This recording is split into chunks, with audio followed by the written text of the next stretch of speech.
One of the best things about 3x5 is that even though the barriers are completely arbitrary, it does still feel good to lock in and focus on music for a video in a way that I don't for other things that I do. Oftentimes, I just kind of go blind and let the Lord do his thing, and I am the holder of a new video script. But for this show, I actually have to, research, and the entire process usually takes the entire month. So it ends up feeling like a compilation at the back end of it that doesn't always present as such. All of that is to say that I am sorry for this. Just up front, it's not going to be my best work, and I can really only blame myself. You'll see what I mean. This is 3x5 for July 2026. Last month, I changed the format for 3x5 to being more focused on a single act and their discography. And at the end of the episode, I spun a wheel and that decided who I listened to for the next one. I think that the format is really good, and all of the artists that I have listed are ones that I have wanted to look into anyways, but I didn't really account for what happens if I don't really have a lot to say about them. That's not really something that comes up a lot in my life, because if I have nothing to say, I simply don't say anything. Those same boundaries of the format that I love so much do kind of compel me to deliver, even when I don't really have anything insightful to say. At least to my own standards. There were a couple things that really hampered my ability to get into this episode of 3x5, in which I listened to beloved pop-punk band Paramore, but I'm going to give it my gosh darndest. Just don't look for special insight here. I don't really have it. Okay, so Paramore. The universally beloved band of Misery Business fame was who the wheel selected, and at the end of the last episode, I said that I would need to look inward and decide that if I would listen to the Hayley Williams solo stuff or not. I think that there were moments where I went back and forth, but ultimately, the decision was made for me because I did just run out of time. Part of that is completely my fault. It was extremely hard to get into Paramore coming off of listening to Jay-Z, so for the first 2 weeks of July, I just kept listening to that instead of diving into Paramore. But it's also the way that I try to do things for this show. A lot of times, music is a very passive thing for people. They just let things play, they feel the vibe, and they re-listen to it if it catches them. And while I would be lying if I said that every single thing that I did while listening for 3x5 is intentional, I definitely try to listen actively and make that the thing I'm doing rather than passively absorb it. Because of that, I essentially had to choose between listening to Paramore or writing the videos that I did this month, and obviously I leaned more towards the latter. And if I hadn't spent 2 weeks not listening to Paramore, then it probably would have been fine. But it did result in everything feeling a lot more rushed than it usually is. I'm sorry, this is a dog shit intro apologizing for a video that I'm not terribly proud of. I could just not make it, but I'm honor bound by a code, and if I miss one, then I will never make it again. So, you know what? Fuck all this self-pitying, self-aggrandizing, apologetic shit, man. Hove! Paramore is an interesting band to listen to because while I describe them as pop punk, they have a pretty broad catalog that they present that all generally falls into the pop rock umbrella. You've got your pop punk, you've got actual pop rock, you've got your post-punk new wave, there's some alt rock in there. It's pretty varied in a way that I think that if it clicks with you, then it provides a significant boost to your enjoyment because you get to experience a lot of different sounds through this Paramore-shaped lens. But as an outsider, it was kind of hard to nail down an identity for Paramore. That's the big thing that I walked away from this with that I think is a valuable lesson. The idea of identity and how you associate an act with an expectation. Despite knowing very little about Paramore, when I think of them, I think of Misery Business and I think of Hayley Williams, one of the defining voices of music for my generation. And it turns out that that's a lot of people's perspectives of Paramore, much to the chagrin of, Paramore. Because of those very base level expectations and the fact that the band has so much turmoil throughout its run, I ended up kind of struggling to reconcile with that, to the point where I actually don't know if I came away from this enjoying Paramore very much. Don't get me wrong, they aren't a bad band, they have very little out-and-out bad music, but I don't think I walk away from this project thinking, wow, this is an amazing band the way that I did with Jay-Z. I learned a lot about them, and I learned a lot about myself and the human condition, because it's all I fucking think about now, and I'm excited to share what I've got with you. Let's get this shit. Paramore's first album, All We Know Is Falling, is a really normal pop-punk album. It's weird to describe an album as normal, because what the fuck does that even mean? But if you've never heard a pop-punk album before, then this will probably blow your fucking mind. But if you have heard one, then it sounds like that. Only probably not as good as the one that you were thinking of. Was it Newfound Glory self-titled? I bet it was. I know your body. Anyways, I think that this is the platonic ideal of a pop punk album. It's a genre that has extremely high floor, but the ceiling is right there, so none of the songs really stand out, but they're all vaguely good. It's really short, basically an EP, so if you want solid goons, then I'd check it out. Riot is such an interesting album because it feels like Paramore are trying to figure out what their sound is, so they cycle through every genre of pop rock music to mixed results. The first 5 songs or so are all generally good. They feel like good pop punk. And then it starts shifting into, I don't know, alt rock. Let the Flames Begin is a 3 Days Grace song. Miracle is a Finger 11 song.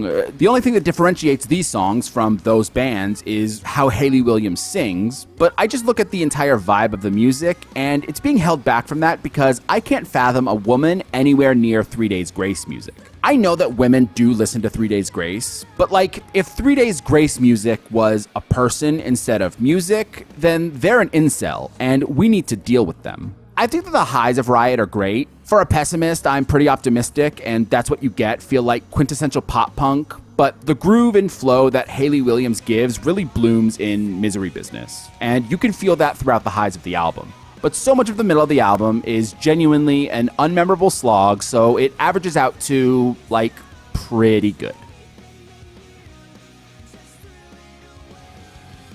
The best way I can describe Brand New Eyes is if someone said, yeah, you remember your first album? Why don't we just make that again, but really polish it up so it sounds really clean? Similar to All We Know Is Falling, there's not a ton to say about this album besides I think that the floor is even higher, and the big song that I knew from it, the only exception, is the best of these ballads that Paramore has done so far, in that it is actually good and not exceedingly boring.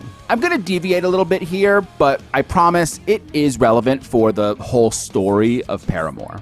I did a bit of reading and learned that the band has always been on the outs because the way people interacted with Paramore was as the Hayley Williams experience. And while I fully get being frustrated being treated as a background piece for Hayley Williams when you are also writing the songs, it's just such an insane thing to feel when the most notable instrument in all of these songs is Hayley Williams' voice. Like, yeah, the drums are kind of crisp, and the guitar on songs like Careful or Misery Business from Riot are really hot. The performance of Hayley Williams is what carries this group to any kind of notoriety. You basically gotta be Blink-182 and have 3 freaks of nature at their positions to get that much recognition, and even then, both Tom and Mark sang. Hayley Williams is the most notable and striking thing about the first 3 albums. The music is normal, the production is fine, but when Hayley Williams just projects aura, what the fuck do you mean you're mad you're looked at as the Hayley Williams band? How on earth could you not be?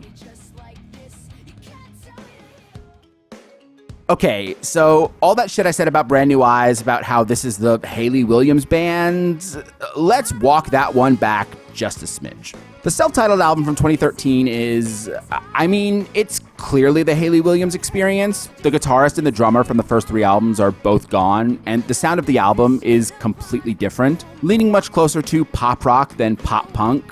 And I'm not gonna act like it's not got its highlights. Ain't It Fun, Daydreaming, and the interludes are all really good, but when you strip the security blanket of pop punk, essentially getting rid of your high floor, you end up with a lot of nothing and a lot of kind of boring. The production choices on the album are generally good, but they all kind of wash out. But the biggest problem, honestly, is that I don't think Hayley Williams is amazing for this style of music. Hayley Williams is power and attitude. It's why the highs on previous albums hit so hard.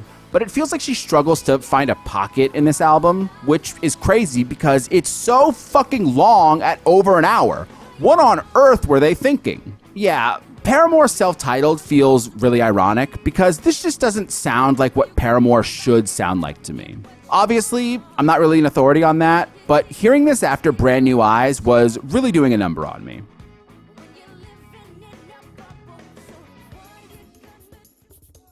After Laughter is an album that I think kind of crystallizes this experience for me in kind of an interesting way. As an album, I think that After Laughter is probably the highest end of empty calories that you're going to get. Sonically, the album is incredible. The layers of vocals and melodies you're getting on the album's best songs, like Idol Worship and Grudges, all sound amazing. The high end features the best Hayley Williams melody so far because she doesn't sound like she needs to be aggressive. on a song like Forgiveness, she's so loose and comfortable, and it really hits great in a way that the self-titled just didn't. But then the album ended, and I didn't really feel anything towards it. It kind of just goes away. All those positive feelings rush back when I hear the songs I love, but between them, it just melts away to me. The way that this album made me feel in a grander sense is that Paramore is an amazing example of how expectations can completely change how you interpret art. Even though I didn't have much of an idea of what Paramore was prior to listening, with albums like All We Know Is Falling and Brand New Eyes, as well as songs from Riot, I built this vision of what to expect from the package when I hear the name Paramore. And while the self-titled and After Laughter feel like completely different execution, the core idea that I have to work past to get into the album remains the same. This doesn't sound like Paramore. Ultimately, I don't think that this is really the band's responsibility. It's definitely my issue, but this is something that's happened with bands all across history. There is a sound affiliated with the name on the record, and when that isn't really matched up to, a lot of people are going to tune out instinctively. You're essentially being promised an experience that isn't being delivered. And I've always kind of dismissed this attitude towards people who don't like an album from an established artist because it doesn't match up to their idea of what it should sound like. And maybe it's a little bit less harsh if you're not trying to cram the decades-long experience of an artist into a single month. But I think that I kind of understand people a little more because of this honestly good album. If you don't look at music like a psycho, then you'll probably really like After Laughter. I really liked After Laughter. It's probably the one that I would put songs on from actually wanting to listen to them instead of just shuffling Brand New Eyes. But yeah, that's my take on it. This Is Why is the most recent Paramore album, released 6 full years after the last one, and notably after the pandemic. I bring this up for a few reasons, chief among them being that this album is honestly hot dog shit, and the fact that this album has pretty unanimously good reviews blew my mind until I made a few connections. Over the pandemic, Hayley Williams released 2 solo albums that, from what I can tell, are clearly distinct from Paramore, being much more stripped down and grounded. And while they have good reviews, from everything that I can tell, Williams had to keep answering questions about Paramore with, yes, we are still a band. This dynamic, and also the fact that the pandemic kind of stripped a lot from people's souls in ways that honestly should be discussed more, but, I mean, you know how outside is. It kind of clicked why this honestly bad album has such love for it. Even ignoring that Paramore fans were probably just overjoyed that Paramore can exist in name, if nothing else. That being paired with the deprivation from the pandemic had to juice this album to unfathomable highs that it genuinely does not deserve. It's especially egregious because this album, from what I can tell, is the first time that the members of Paramore have been consistent between 2 albums, meaning that there should be some level of cohesion between this and After Laughter, at least in the writing and melodies, if not the actual sound. But 6 years is a long time, and as much as I want to keep trying to harp on about how Hayley Williams isn't this kind of singer, like in my head she just doesn't fit on this melodyless, loose slop garbage on This Is Why, at a certain point, it's like, yeah, I actually think that she might be. She's in her mid-30s now. She isn't the tour de force that she was on the first few albums, and I think that holding her to that isn't really fair. So if this is something that is more in line with how Hayley Williams is as a musician, just now having access to other band members who can play instruments, then hey, fair fucks to Paramore. I hope they really enjoyed making this album. That doesn't mean that I have to enjoy listening to it. Paramore as a band is a really interesting study because they are not this enormous classic band lauded for amazing album after amazing album. They are a good pop-punk band that has a genuinely special lead singer. And as music trends shifted away from pop-punk being viable, so too did Paramore, creating some of their best work with After Laughter, but Hayley Williams is always there. They feel like the quintessential study of a band that really struggles to reconcile with its singer envy, but the singer also isn't like John Fogerty from CCR, who was also basically writing everything, meaning that the identity of the band continually shifts as its pieces move. It's a study of how far identity and recognition can go for a band, and I'm glad to have partaken in said study, but I don't walk away from this thinking that Paramore is one of the greatest bands of all time. But also, I don't think that they're regarded as such. They are regarded as a good band, and that's all right. So the 3 album recommendations is going to be really weird because of the 6 Paramore albums, I only actually fully enjoyed 3, and one of them is All We Know Is Falling, which I have nothing to say about. So we're gonna do what we can here. I think I've brought up New Found Glory's self-titled album every time I've ever talked about pop punk, and while I made a rule about not recommending things that I have openly acknowledged as great, I'm going to make an exception here given the circumstance. New Found Glory's self-titled is perfect. It is truly one of the greatest albums ever made, in my opinion, perfectly mastering the crossover between punk sounds and pop melodies. Every single song on this album is killer. The opener, Better Off Dead, the absurd pop single Hit or Miss, Dressed to Kill, Sucker, Boy Crazy, Ballad for the Lost Romantics closing. It's an album that, if it was in any other genre, would be most comparable to The Stranger by Billy Joel, an absurd greatest hits album that was actually just released like that. Just an unholy concentration of peak in a digestible 36-minute package. There is no world that Paramore ever released an album this good. I don't know if anybody could, but if you've never heard it, I implore you, if there's one thing to take away from this, please just listen to New Found Glory by New Found Glory. If there's an album that is the closest to self-titled by New Found Glory from Paramore, it's definitely Brand New Eyes. For full disclosure, whenever I make these kinds of videos, I save any song that I like that makes sense into a dedicated playlist. Paramore's is really funny because it's a lot of stuff that sounds the same, but I always have this opposition to saving essentially full albums to a playlist because I could simply play the album if I liked it that much. Of the 11 songs on Brand New Eyes, I saved the first 9, because while the album doesn't exactly reinvent the wheel or feel like a truly cohesive album, each song, by itself, really goes. Brand New Eyes was the last album that featured guitar player and prominent songwriter Josh Farro, who, with the benefit of hindsight, was clearly the ear behind the pop-punk sound of the first 3 albums, as he has writing credits on every single song, but immediately after this album, when he leaves the band, they never sound like this again. I'm telling you, man, lead singer envy. It'll kill you every single time.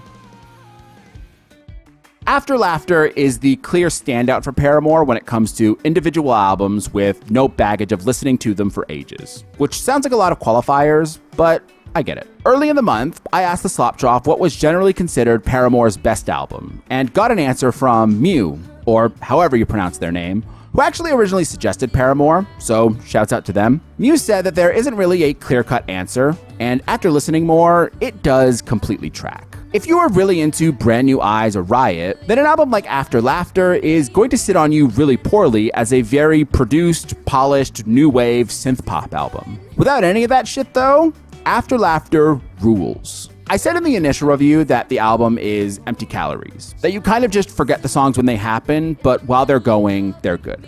I've said before that these are kind of one-listen reviews, and I'll be honest, I was gummied out, so, retention is probably not at the pinnacle of its ability. This initial review doesn't mean that the album isn't tremendous. It's just that it's a generally very good pop album. Upon listening a few more times, the songs that jump out to me really do stick hard. Leading the album with Hard Times is crazy, because that is one of the weakest songs on the album to me, followed by Rose-Colored Boy, which is fine. But as it gives way to Forgiveness and the late album stretch of Grudges, Caught in the Middle, and Idol Worship, it hits a really strong groove. I do think that you'll be better listening to many other pop albums. This isn't an unmitigated all-time classic, but the actual sonic quality combines with Hayley Williams' voice extremely well and produces the clear standout in Paramore's discography with After Laughter.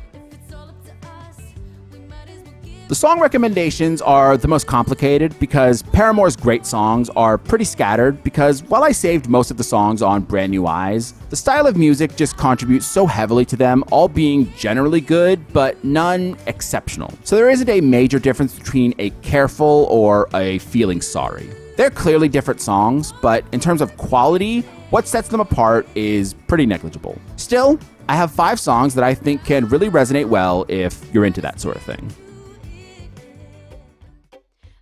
Moving on interlude from self-titled is a 1.5-minute little ditty that I think does the best at capturing Hayley Williams as likable and charming outside of the context of a traditional Paramore setting. This kind of lo-fi ukulele type sound like it's the 50s really strips it back, and it's just writing, and it's such a charming little song. I don't know, I love this song and wish Paramore just kind of sounded like this. I'd probably have went crazy for them, but if that was the case, then they'd have never made it, and I wouldn't be listening. So you take the wins where you can get them.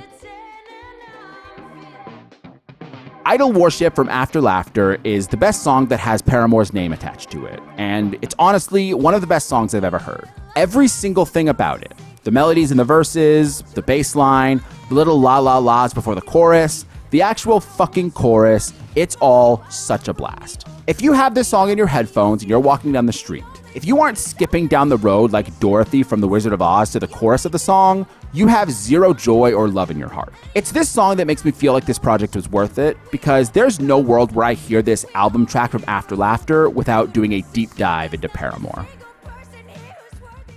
Born for This from Riot is probably the most emphatic meta-statement Paramore have ever done. Just this flag-planting anthem that states, we are here, we are not the future, we are the fucking present, fuck with us. The fact that this doesn't lead off Riot is crazy.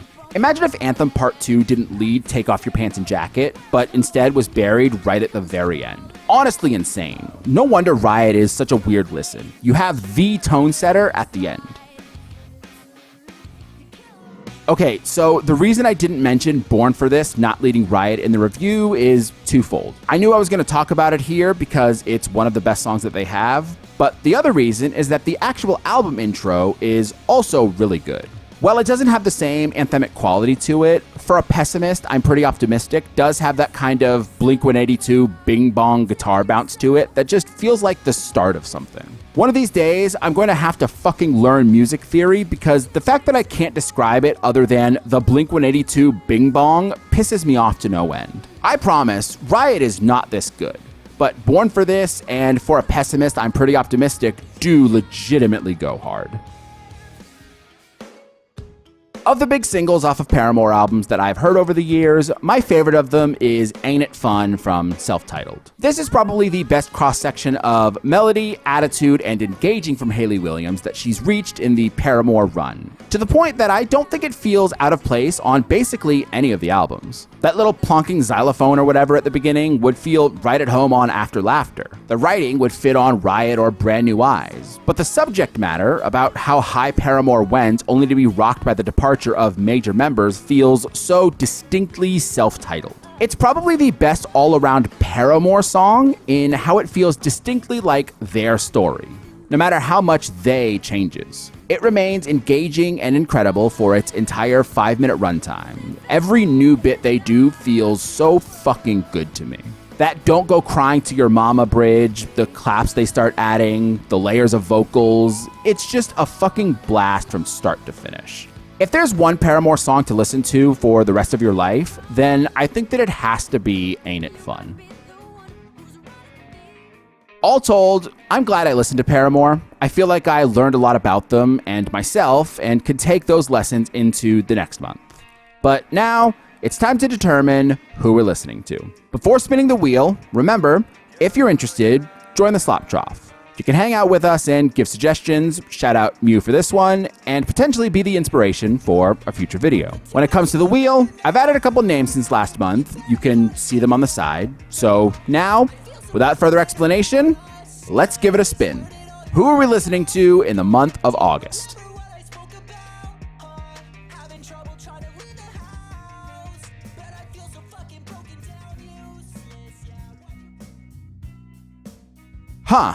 Radiohead. I'm not gonna lie, that's a big one. I'm gonna make a lot of the weirdest white guys you know very mad, or validate their world experience. Either way, I'll see you all on next month's episode of 3x5. Cheers.